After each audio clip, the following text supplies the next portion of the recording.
Fire brand ಖ್ಯಾತಿಯ ಮಾಜಿ ಸಂಸದ ಅನಂತಕುಮಾರ್ ಹೆಗಡೆಯವರು ಬಿಜೆಪಿಗೆ ರೀಎಂಟ್ರಿ ಆಗುತ್ತಿರುವ ಬಗ್ಗೆ ವ್ಯಾಪಕ ಚರ್ಚೆ ಜಿಲ್ಲಾದ್ಯಂತ ನಡೆದಿದೆ. ರಾಜ್ಯ ರಾಜಕಾರಣಕ್ಕೆ ಅವರನ್ನು ಕರೆತರಲು ಬಿಜೆಪಿ ಪ್ಲಾನ್ ಮಾಡಿದೆ ಎಂದೇ ವಿಶ್ಲೇಷಿಸಲಾಗುತ್ತಿದೆ. ಹಾಗಾದ್ರೆ ಏನಿದು ಪೊಲಿಟಿಕಲ್ ಗೇಮ್ ಎಂದು ಕೇಳ್ತೀರಾ? ಈ ಸ್ಪೆಷಲ್ ರಿಪೋರ್ಟ್ ನೋಡಿ.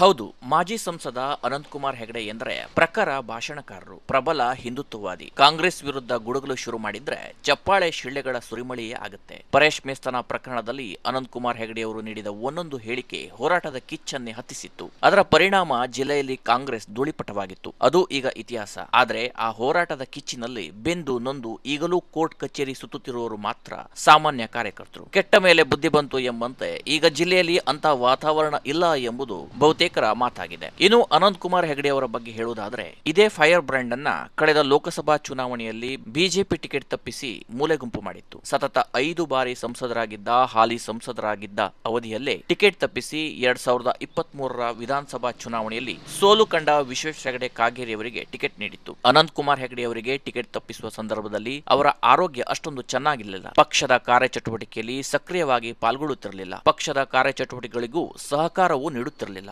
2023ರ ವಿಧಾನಸಭಾ ಚುನಾವಣೆಯಲ್ಲಿ ಜಿಲ್ಲೆಯಲ್ಲಿ 4 ಬಿಜೆಪಿ ಅಭ್ಯರ್ಥಿಗಳು ಸೋಲಲು ಆಗ ಸಂಸದರಾಗಿದ್ದ ಅನಂತಕುಮಾರ್ ಹೆಗಡೆಯವರು ಪ್ರಚಾರಕ್ಕೆ ಬಾರದೇ ಇರುವುದೇ ಮುಖ್ಯ ಕಾರಣ ಎಂದು ಹೇಳಲಾಗಿತ್ತು. ಅದರ ಜೊತೆಗೆ 5 ಬಾರಿ ಸಂಸದರಾದ ಅನಂತಕುಮಾರ್ ಹೆಗಡೆಯವರು ಜಿಲ್ಲೆಗೇನು ಕೊಡುಗೆ ಕೊಟ್ಟಿದ್ದಾರೆ ಎಂಬ ಚರ್ಚೆ ಕೂಡ ಅಬ್ಬರದಲ್ಲೇ ನಡೆದಿತ್ತು. ಏನೇ ಆದರೂ ಟಿಕೆಟ್ ಕೈತಬ್ಬಿದ ಕಾರಣಕ್ಕೆ ಅನಂತಕುಮಾರ್ ಹೆಗಡೆಯವರು ಕೋಪಗೊಂಡು ಸುಮ್ಮನಾಗಿದ್ದರು. ಆದರೆ ಅವರ ಬೆಂಬಲಿಗರ ಬಣ ಮಾತ್ರ ಬಿಜೆಪಿ ಅಭ್ಯರ್ಥಿಯಾಗಿದ್ದ ವಿಶ್ವೇಶ್ವರ ಹೆಗಡೆ ಕಾಗೇರಿ ವಿರುದ್ಧ ತಿರುಗಿ ಬಿದ್ದರೂ ಯಾವುದೇ ಇಫೆಕ್ಟ್ ಆಗಿಲ್ಲ. 2 ಲಕ್ಷಗಳ ಅಂತರದಲ್ಲಿ ಕಾಗೇರಿಯವರು ಭರ್ಜರಿ ಗೆಲುವು ದಾಖಲಿಸುವ ಮೂಲಕ ಉತ್ತರ ಕನ್ನಡ ಲೋಕಸಭಾ ಕ್ಷೇತ್ರ ಬಿಜೆಪಿಯ ಭದ್ರಕೋಟೆ ಎಂಬುದನ್ನ ಮತ್ತೊಮ್ಮೆ ಸಿದ್ಧ ಮಾಡಿ ತೋರಿಸಿತ್ತು. ಅಭ್ಯರ್ಥಿಗಳು ನೆಪ ಮಾತ್ರ, ಯಾರೇ ಬಿಜೆಪಿಯಿಂದ ನಿಂತರೂ ಗೆಲುವು ಬಿಜೆಪಿಯದ್ದೇ ಎಂಬುದು ಮತ್ತೊಮ್ಮೆ ಸಾಬೀತಾಯಿತು. ಕಳೆದ 2 ವರ್ಷದಿಂದ ಬಿಜೆಪಿಯಿಂದ ದೂರ ಉಳಿದಿದ್ದ ಅನಂತಕುಮಾರ್ ಹೆಗಡೆ ಅವರಿಗೆ ಮತ್ತೆ ರೀಎಂಟ್ರಿ ಕೊಡಿಸುವ ಕಾರ್ಯಕ್ಕೆ ಇದೀಗ ಬಿಜೆಪಿ ಮುಂದಾಗಿದೆ. ಇದಕ್ಕೆ ಕಾರಣವೇನು ಎಂಬುದು ನೋಡುವುದಾದರೆ ಒಂದಿಷ್ಟು ವಿಚಾರಗಳು ಮುನ್ನೆಲೆಗೆ ಬರುವುದು ಸಹಜ. 2023ರ ವಿಧಾನಸಭಾ ಚುನಾವಣೆಯಲ್ಲಿ ಇಡೀ ಜಿಲ್ಲೆಯಲ್ಲಿಯೇ ಬಿಜೆಪಿ ಧೂಳಿಪಟವಾಗಿರುವುದು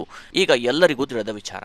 ಆದರೆ ಕಳೆದ 2.5 ವರ್ಷಗಳಲ್ಲಿ ಬಿಜೆಪಿಗೆ ಈ ಜಿಲ್ಲೆಯಲ್ಲಿನ ಕಾಂಗ್ರೆಸ್ ಶಾಸಕರನ್ನ, ಸಚಿವರ ಬಲವನ್ನ ಕುಗ್ಗಿಸಲು ಸಾಧ್ಯವಾಗುತ್ತಿಲ್ಲ ಎಂಬ ಮಾತಿದೆ. ಕಾಂಗ್ರೆಸ್ ವಿರುದ್ಧ ತಿರುಗಿ ಬೀಳಲು ಮತ್ತು ಹಿಂದುತ್ವದ ಜಾಗೃತಿ ಮೂಡಿಸಲು ಓರ್ವ ಪ್ರಖರ ಭಾಷಣಕಾರರಾದ ಅನಂತಕುಮಾರ್ ಹೆಗಡೆ ಅವರನ್ನೇ ಪ್ರಮೋಟ್ ಮಾಡಲಾಗುತ್ತಿದೆ ಎಂಬ ಸುದ್ದಿ ಜಿಲ್ಲಾದ್ಯಂತ ಹರಡಿದೆ. ಅದಕ್ಕೆ ಭಟ್ಕಳದಲ್ಲಿ ನಡೆಯಲಿರುವ ಕಾರ್ಯಕ್ರಮವೊಂದರಲ್ಲಿ ಅವರನ್ನ ದಿಕ್ಸೂಚಿ ಭಾಷಣಕಾರರಾಗಿ ರಾಜ್ಯ ರಾಜಕಾರಣಕ್ಕೆ ರೀಎಂಟ್ರಿ ಕೊಡಿಸಲಾಗುತ್ತಿದೆ. ಈ ಕಾರ್ಯಕ್ರಮದಲ್ಲಿ ಅನಂತಕುಮಾರ್ ಹೆಗಡೆಯವರು ಯಾವ ರೀತಿಯಲ್ಲಿ ಭಾಷಣ ಮಾಡುತ್ತಾರೆ ಎಂಬುದನ್ನ ಕೇಳಲು ಜನ ಬಹಳ ಕುತೂಹಲದಿಂದ ಕಾಯುತ್ತಿದ್ದಾರೆ. ಆದರೆ ರಾಜ್ಯ ರಾಜಕಾರಣಕ್ಕೆ ರೀಎಂಟ್ರಿ ಆಗುತ್ತಿರುವ ಬಗ್ಗೆ ಅನಂತಕುಮಾರ್ ಹೆಗಡೆಯವರು ನೇರವಾಗಿ ಎಲ್ಲಿಯೂ ಹೇಳಿಕೆ ಕೊಟ್ಟಿದ್ದೂ ಇಲ್ಲ. ಇನ್ನು ಪ್ರವರ್ಧಮಾನದಲ್ಲಿರುವ ಸಾಮಾಜಿಕ ಜಾಲತಾಣದಲ್ಲೂ ಈ ಬಗ್ಗೆ ಹೇಳಿಕೆ ನೀಡಿದ್ದೂ ಇಲ್ಲ. ಆದರೆ ಕೆಲ ಬಿಜೆಪಿ ಮುಖಂಡರು ಅವರ ಮನವೊಲಿಸಿ ಮತ್ತೆ ಬಿಜೆಪಿಗೆ ಕರೆತರುತ್ತಿರುವ ಮಾಹಿತಿ ಎಲ್ಲೆಡೆ ಹರಡಿದೆ. ಅದಕ್ಕಾಗಿಯೇ ಅನಂತಕುಮಾರ್ ಹೆಗಡೆ ಅವರಿಗೆ ರಾಜಕೀಯ ಭವಿಷ್ಯ ರೂಪಿಸಿಕೊಟ್ಟ ಭಟ್ಕಳ ಕ್ಷೇತ್ರವನ್ನೇ ಅವರ ರಾಜ್ಯ ರಾಜಕಾರಣದ ರೀಎಂಟ್ರಿಗೆ ಮುಹೂರ್ತ ಫಿಕ್ಸ್ ಮಾಡಲಾಗಿದೆ ಎಂದೇ ಹೇಳಲಾಗುತ್ತಿದೆ. ಒಟ್ಟಾರೆ ಮಾಜಿ ಸಂಸದರಾದ ಅನಂತಕುಮಾರ್ ಹೆಗಡೆ ಅವರ